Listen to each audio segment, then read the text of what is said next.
상상은 현실이 되고 현실은 상상이 됩니다. 진리와 모순이 얽힌 세계에서 우리는 어디로 가고 있을까요? 소설이 묻고 철학이 답합니다. 철학과 학생들이 들려주는 책 이야기, 지금 시작합니다.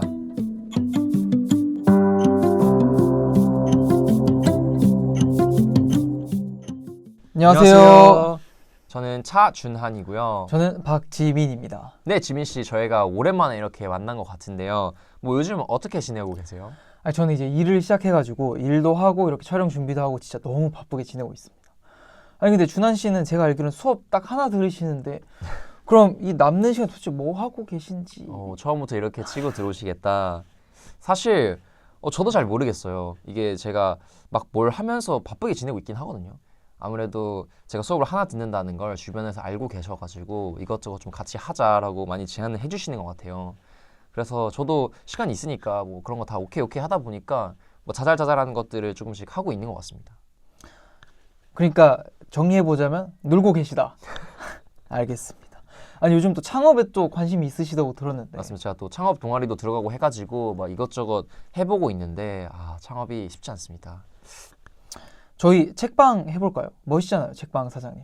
그렇죠. 저희가 또 서점들 돌아다녀보면서 되게 멋있는 거라고 생각하는데 아무래도 저 같은 경우는 책벌레이기 때문에 워라밸 잘 맞아서 좋을 것 같은데 짐씨 괜찮으시겠어요? 저는 책이랑 같이 하는 거면 일이라고 생각을 애초에 안 하죠. 근데 준한 씨 이번 책 읽는데 2달 걸렸다고 말씀해 주셨는데 책벌레 맞나요? 이렇게 또 공격적으로 나오시면은 또 오랜만에 만났다고 유머가 또 좀 있으시네요. 사실 맞고요. 근데 아마 이 책을 소개하면은 다들 그럴 수도 있겠다라고 이해해 주실 수도 있으실 것 같은데 그럼 책 소개 한번 해볼까요?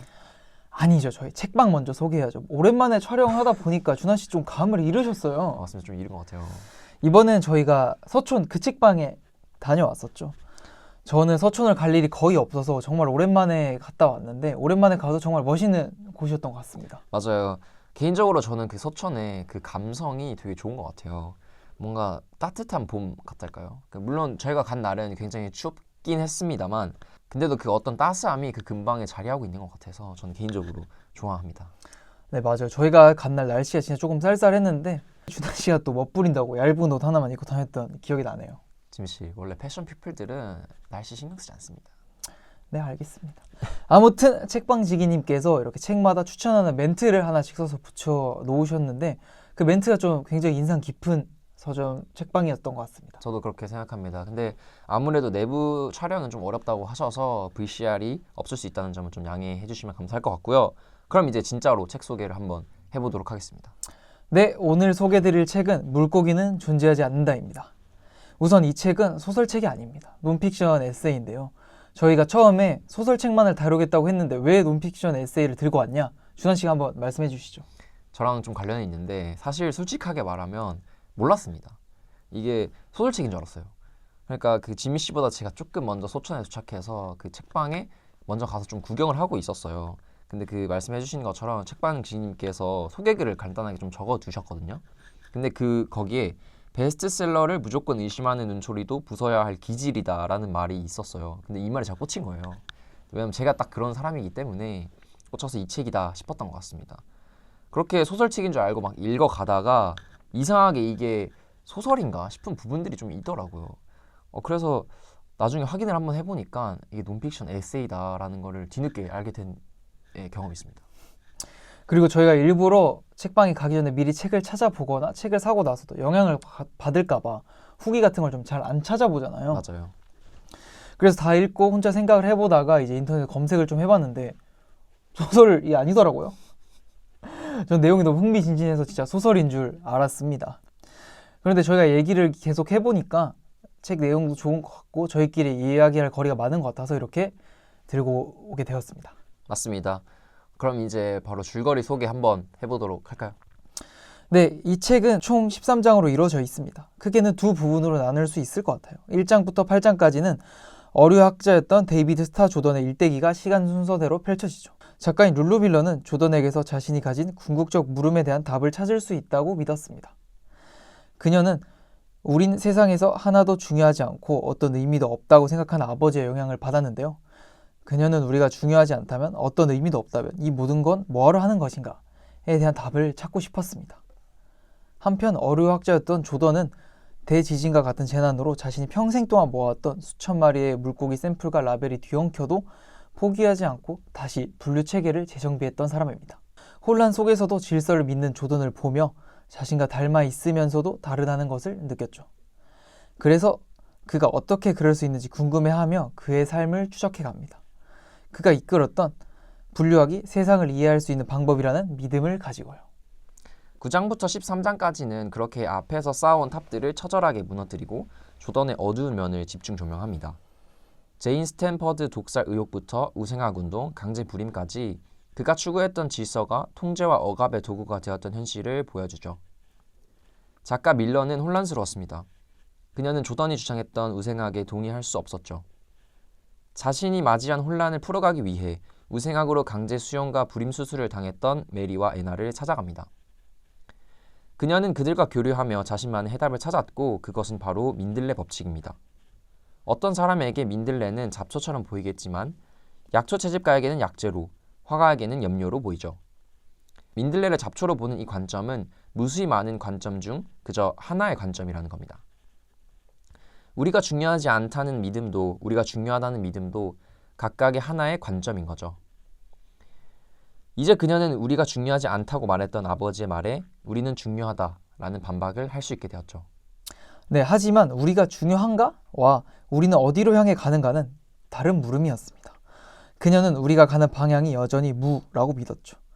데이비드가 맞이한 결말을 알기 전까지는 말이죠. 자세히 살펴보자면 분류학적으로 접근할 필요가 있었습니다. 조던은 물고기에 집착하며 수천 마리의 물고기를 잡았고 이름을 붙여 분류했죠. 하지만 그렇게 수집했던 물고기를 아우르는 종, 즉 어류는 없었습니다. 생물학적으로 물고기는 단일한 진화적 조상에서 유래한 집단이 아니기 때문에 정확한 과학적 분류군이 아니라는 사실이 밝혀졌죠. 물고기라는 범주는 사람이 편의상 만든 인위적 개념에 가깝다는 말입니다. 하지만 이 사실이 어류라는 분류 체계를 완성하려고 한 그의 노력을 무의미하게 만들지는 않았습니다. 어류라는 종이 존재하지 않더라도 어부는 여전히 물고기를 잡고 아이들은 물고기 그림을 그립니다. 물고기가 과학적으로 허구일 수 있어도 여전히 인간 삶에서는 실질적 기능과 의미를 가지는 개념입니다. 우리가 가는 방향이 무라고 해도 그 과정 안에 무한한 의미와 가치를 발견할 수 있다는 것을 의미하죠. 세상을 깔끔하게 분류하고 통제하려는 시도는 종종 위험할 수 있다. 진짜 삶은 혼란스럽고 예측 불가능하며 그 안에서 유연하게 살아가는 것이야말로 우리가 해야 할 일이다 라는 결론에 다다르며 책은 마무리됩니다. 네, 책방지기님께서 책을 끝까지 다 읽지 못하는 사람들이 많다면서 당부의 말씀을 해주셨는데요. 8장까지는 좀 지루할 수 있으니까 9장부터 읽다가 앞장을 왔다 갔다 하면서 읽어라 라고 말씀을 해주셨던 것 같아요. 그런데 실제로 1장부터 8장까지는 이름이 긴 물고기들이 많이 나오고 데이비드 스타 조던의 일대기 위주로만 설명이 되다 보니까 좀 읽는데 속도가 나지 않았던 점이 있었던 것 같습니다. 맞아요. 오프닝에서도 언급해 주셨지만 실제로 저는 한두 달 정도 걸린 것 같아요. 이게 바쁜 것도 있는데 진짜 초반은 좀 읽는 속도가 느리더라고요. 근데 9장부터는 진짜 후루룩 읽었습니다. 네, 이 책이 확실히 후반부로 갈수록 내용이 흥미진진해지는 부분이 있습니다. 그런데 한편으로는 작가가 어류학자 데이비드 스타 조던의 일대기를 앞에 길게 설명을 했기 때문에 후반부에 사실 물고기는 존재하지 않는다라는 물음이 좀 더 무게감 있게 다가왔던 것 같아요. 그럼 한번 가볍게 좀 시작을 해보죠. 조던은 물고기에 아주 집착했습니다. 물고기 한 마리 한 마리 이름을 지어주며 도취적인 감정을 느꼈는데요. 그럼 지민 씨는 조던처럼 무언가에 몰두하고 행복해지고 뭔가 위안이 될 수 있는 그런 게 있으신가요? 네, 저는 조던만큼은 아닌데 요즘 KBO 띠부씨를 모으고 있거든요. 하나하나 열심히 모으고 있는데 진짜 원하는 선수가 나왔을 때 만족감이 장난 아닌 것 같습니다. 물론 아직 많이 뽑지는 못했지만요. 지민 씨가 그렇게 말씀하시니까 저는 최근에 뭐 마인크래프트 키링이 생각이 나는데 잠깐 집착을 해가지고 아트박스 곳곳을 돌아다니면서 막 찾았던 기억이 있는 것 같아요. 근데 되게 잠깐이었고 이 책에 나오는 조던처럼 막 엄청 몰두하고 그런 건 아니었단 말이에요. 한편으로는 그런 행복을 느낄 수 있다는 게 좀 부럽기도 했습니다. 너 좋아하는 게 뭐니? 이런 물음이랑 되게 비슷한 결이라고 생각을 하는데 자기가 좋아하는 게 뭔지 하고 싶은 게 뭔지 찾을 수 있는 것도 되게 큰 축복이지 않을까요? 네, 자기가 몰입할 수 있는 것을 찾는다는 것은 정말 대단한 축복이지만 데이비드 조던은 자신이 몰입하는 분류에 대해서 너무 과몰입했던 것 같습니다. 분류라는 것이 어떻게 보면 질서라고 볼 수도 있는데 조던은 그 질서를 너무 신봉하게 되어버린 것이죠. 이런 그의 태도는 결국 우생학 옹호까지 이어지게 됩니다. 조던이 우생학을 주장하게 된 계기를 좀 한번 살펴볼까요? 조던은 스탠포드에서 물러나고 여기저기 여행을 다녔어요. 근데 그때 이탈리아 알프스의 아우스타라는 지역을 방문을 하게 되죠. 그곳은 수세기에 걸쳐 가톨릭 교회에서 육체적 장애인들을 모아 돌봐오던 곳이었습니다. 사회에서 무능력자라고 취급받았던 약자들이 지원을 받아 번성하고 존엄을 누리며 살 수 있는 곳이었죠. 그러나 조던은 이 모습을 보고 충격받습니다. 아우스타의 사람들이 새로운 인간종으로 퇴화하고 있다고 봤죠. 멍게나 따개비가 물고기나 개처럼 더 높은 차원의 지능을 가지고 있었다고 했지만 기생하며 자원을 획득해 게으르고 약하고 단순해진 것처럼 말이에요. 네, 다시 말해 조던은 멍게가 특정 종이 퇴화한 결과라고 보았는데 인간도 그렇게 될 수 있다고 보았죠. 그래서 자신의 신봉하는 자연의 분류, 자연의 질서에 따라 인간종을 지키기 위해 우생학의 열렬한 신봉자가 되게 됩니다. 그래서 우리가 볼 때 안 좋은 형질, 예를 들어서 게으른 성격이나 폭력적인 성격을 가진 사람들이 자손을 낳지 못하게 하기 위해서 그들을 강제 불임시켜야 한다는 주장까지 하게 됩니다. 좀 이해를 좀 돕기 위해서 우생학이 뭔지를 좀 설명하면 좋을 것 같은데, 우생학이란 인간의 유전 형질 가운데 우수한 것을 선별, 개량하여 인류 전반의 유전적 품질을 향상시킬 수 있다고 보는 학문이에요. 조던은 우생학을 주장하며 나아가 유전학적 열등함을 가진 사람들이 생식을 막아야 한다는 강제 불임까지 주장하게 된 것이죠. 네, 이는 다윈이 종의 기원에서 말했던 것과는 완전히 반대되는 주장이었습니다. 데이비드 조던은 다윈의 진화에 대한 생각은 받아들였지만 돌연변이의 중요성에 대해서는 생각하지 못했다고 평가받죠. 조던의 주장대로 일부 사람들만 계속 자손을 낳다 보면 유전적 다양함이 적어지고 새로운 변화에 대처하지 못하게 됩니다.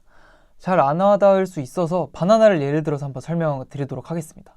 저희가 지금 마트에서 사 먹는 바나나는 상품성을 위해 개량을 통해 거의 하나의 종이라고 볼 수 있는데요. 대한민국에서 바나나를 사 먹던 미국에서 사 먹던 전 세계가 다 똑같은 바나나인 거죠. 그런데 지금 이 바나나 종에 치명적인 병해충이 오게 되면 지금 바나나가 멸종을 하게 될 수도 있습니다. 왜냐하면 유전적 형질이 부족하기 때문에 한 번에 몰살을 당할 수 있는 것이죠. 현재 우생학은 틀렸다고 받아들여집니다. 언급한 멍게나 따개비의 기생성이나 운동 부족 등이 지금 기준에서는 비효율적으로 보일 수는 있지만 환경이 바뀌면 그 특성이 유리해질 수도 있다는 거죠. 즉 생물의 우열은 절대적인 기준이 아니라 환경에 따라 달라질 수 있는 상대적인 것이라는 겁니다. 그래서 돌연변이는 생물학적인 관점에서 아주 중요하죠. 특정 상황에 왔을 때 돌연변이가 그 상황에 적응해서 종이 유지되고 돌연변이가 다시 주류가 되는 방식으로 생명종은 계속 나아가니까요. 저는 이 지점에서 제가 요즘에 생각하는 것들을 좀 나누고 싶은데요. 미국에서 우생학이 주류였던 것은 역사적인 사실입니다. 20세기 미국의 첫 5 대통령이 우생학을 지지했고 유명 대학들도 우생학을 가르쳤죠. 저는 트렌드를 따르는 것과 따르지 않는 것에 대한 고민을 요즘 많이 하는데요.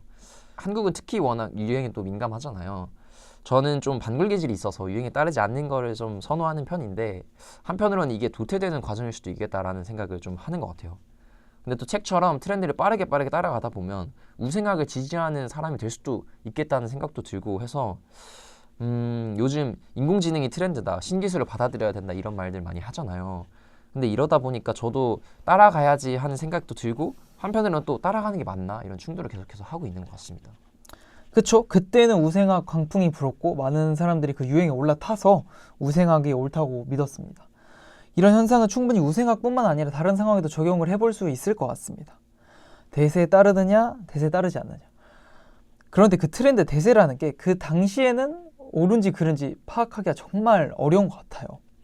맞아요. 그래서 제 생각에 그런 상황에서 저희가 취할 수 있는 태도는 크게 3가지입니다. 첫 번째, 몰아치는 파도에 그대로 올라타기. 두 번째, 해변에서 몰아치는 파도를 그대로 바라보기. 세 번째, 물속에서 다리에 힘을 빡 주고 몰아치는 파도에 그대로 맞서기. 이렇게 3가지가 있을 것 같은데 그 당시엔 진짜 알 수 없어요. 어떤 선택지가 옳은 선택인지. 그래서 자신이 그 트렌드가 틀릴 수 있다. 오류 가능성을 인지하고 가는 게 전 좀 중요하다고 생각합니다. 아니면 돌연변이처럼 다른 생각을 해보는 거죠. 준환 씨는 선택지 중에 고르고 있었죠? 고르고 계셨던 것 같은데 굳이 제가 말한 선택지 중에 꼭 골라야 할 필요는 없잖아요. 갑자기 파도를 피해서 잠수해버리기 같은 좀 독특한 생각도 할 수 있을 것 같은데 그런 돌연변이적 생각도 전 좀 좋다고 생각합니다. 근데 진심으로 좋은 말인 것 같아요. 들으면서 제가 생각한 건 꼭 하나를 선택할 필요는 없겠다라는 생각도 했거든요. 그러니까 트렌드를 따라가야지 생각이 들 때면 파도를 탔다가 좀 힘들면 해변으로 잠시 나와서 파도를 봤다가 또 아니면 가끔은 잠수도 했다가 그럼 되겠다 하는 생각이 좀 문득 들었습니다. 감사합니다, 지민 씨. 그거죠. like 돌연변이. 그럼 저는 진짜 돌연변이처럼 파도를 신경 쓰지 않고 잠시 쉬었다가 돌아오도록 하겠습니다. 2부에서 다시 찾아뵙겠습니다.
안녕하세요.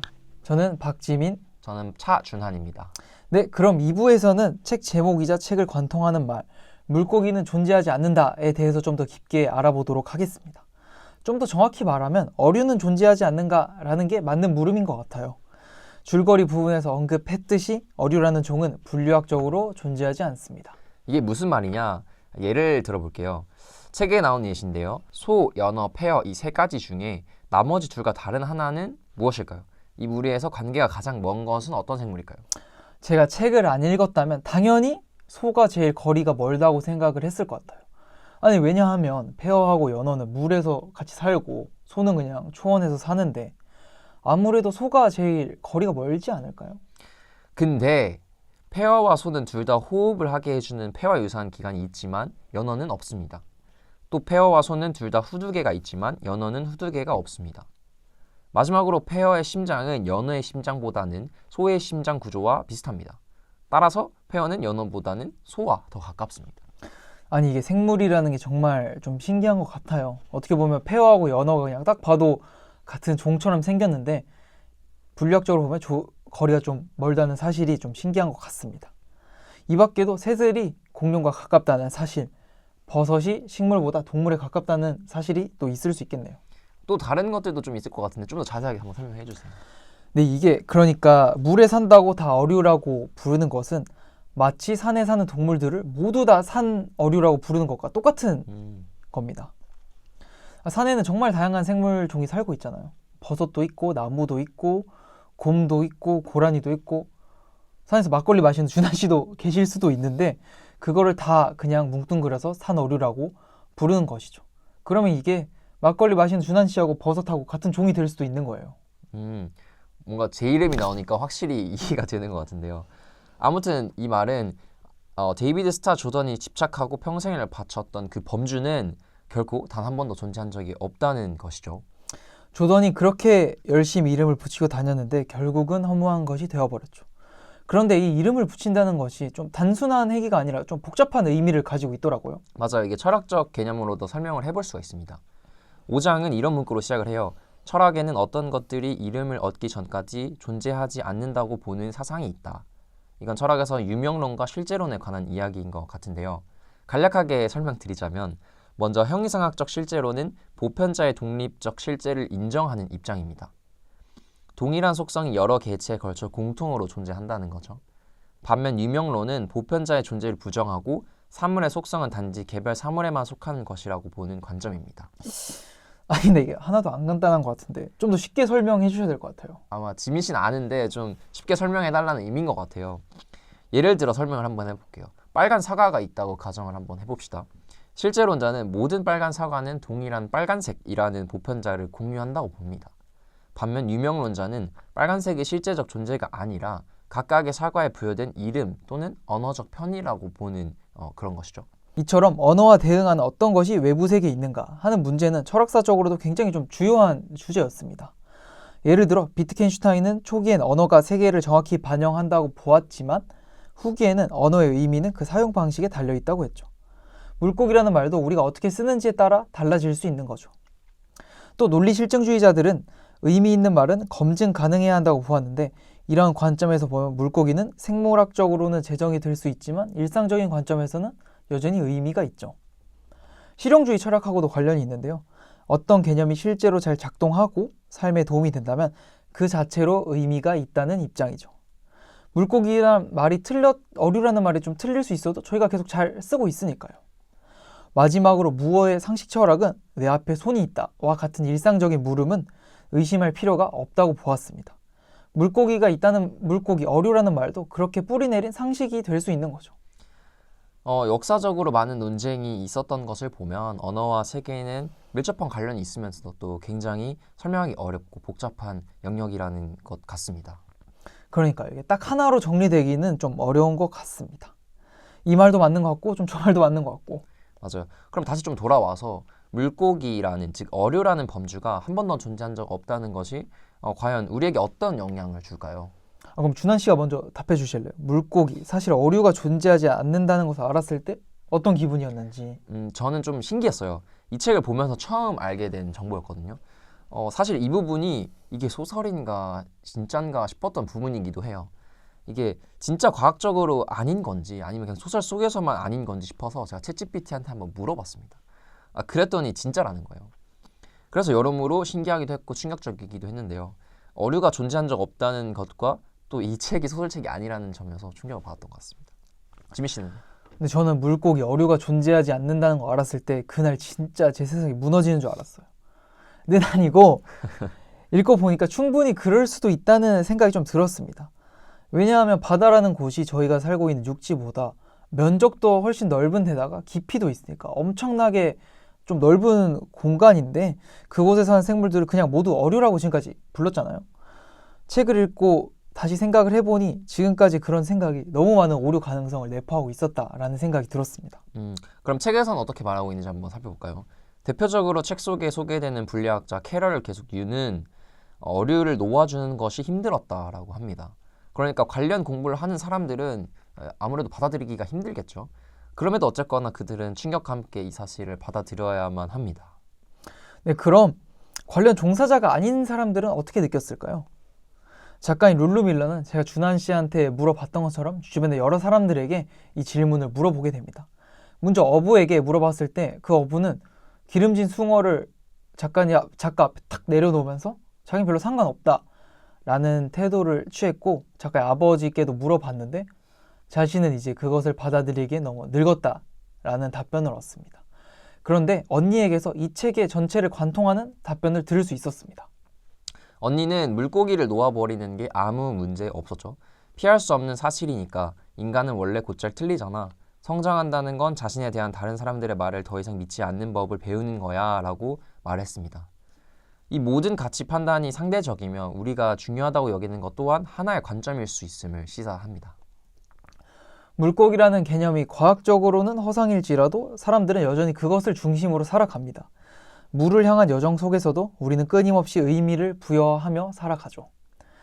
결국 이 책이 전달하는 메시지는 세상에는 고정된 실체나 의미는 없으며 모든 의미는 해석과 맥락, 관점에 따라 달라진다는 것이 아닐까요? 네, 저희가 이 라디오를 진행하는 이유도 이런 부분 때문이죠. 아무래도 정해진 길은 없다고 생각합니다. 다양한 시각과 다양한 생각이 있을 수 있죠. 그래서 혼란스러울 수도 있습니다. 하지만 그 혼란스러움을 거부하는 것보다는 겸허히 받아들이는 태도가 필요한 것 같네요. 평소에 제가 가지고 있던 생각들인데 이 책을 읽으면서 또 정리해보는 시간을 가질 수 있었던 것 같고요. 관련해서 지민 씨와 토론하면서 또 다른 입장들도 들어볼 수 있어서 더 재밌었던 것 같습니다. 네, 저는 이 책을 읽고 어떤 생각도 그릴 수 있고 신의 법칙 같던 질서도 영원한 게 아니라는 걸 보면서 제 머릿속에 든 생각들을 온전히 받아들여야겠다고 생각했습니다. 제 머릿속에 든 생각이 이거는 틀리면 어떡하지? 라는 걱정은 잠시 좀 접어두고요. 네, 그럼 지금까지 물고기는 존재하지 않는다를 읽고 함께 이야기해보는 시간을 가졌는데요. 재밌게 들으셨다면 구독하기 버튼 한 번씩 부탁드리고 좋아요도 많이 부탁드립니다. 저희는 다음 화에 더 재밌고 유익한 이야기로 찾아뵙도록 하겠습니다. 지금까지 책책의 박지민, 차준환이었습니다. 감사합니다.